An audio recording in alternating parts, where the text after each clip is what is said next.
S&P futures did open. They gapped down, as a matter of fact.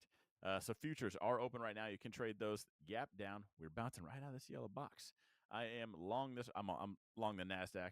Like I told you guys, if you guys really want to do something funny, go back on YouTube and watch the last stream on Thursday where I told you guys Thursday, where I said, hey, if it gets to this yellow box, I'm going long. And then weird, it did that. And here we are. It's like magic. It's like voodoo. Okay. Don't tell anybody. I do have a crystal ball. Sometimes I forget to charge it, but most of the time I'm pretty on point. All jokes aside, I am long because, like we've been talking about all stream, that trend right now still up. Why would you not buy the dip? I hear Biden's trying to start World War III. I haven't caught up about that. I've seen some headlines. Who knows? As far as the news this week, I don't know if we have anything. Monday, nothing. Building permits won't move anything. Continuing jobless claims, initial jobless claims. So Thursday we'll have jobless claims. People make a deal about that. That'll move some markets. Friday we have PMI. So we got some letters this week. So it looks like your fireworks will be Thursday and Friday as far as news is concerned. For now, overall, I told you guys I went long because I'm just playing the trend.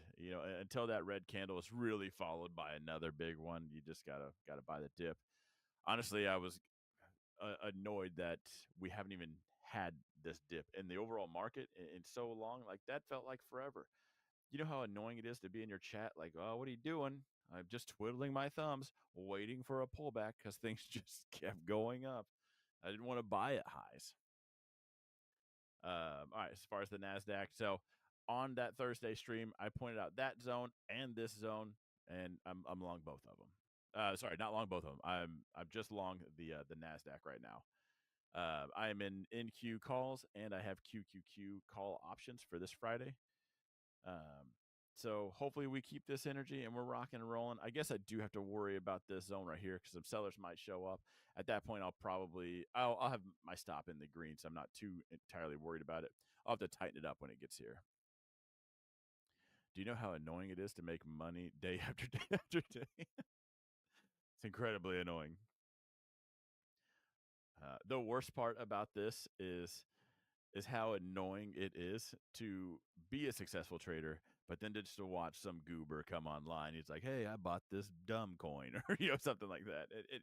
Dumb coin might even be real. And then all of a sudden, 200,000 followers. Like, yeah. So you just got to sell your dignity, huh? That's it.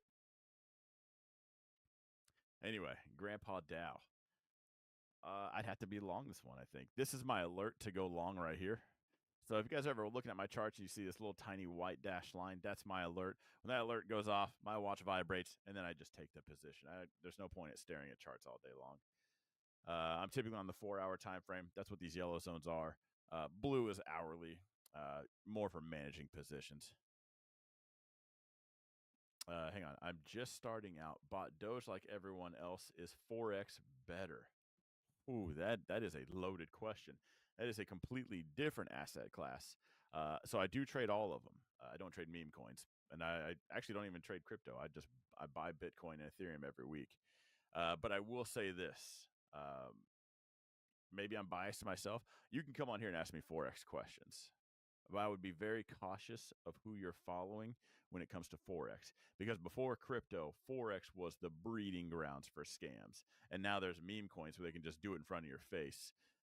So it's fine, it seems like. But Forex is nuts, okay?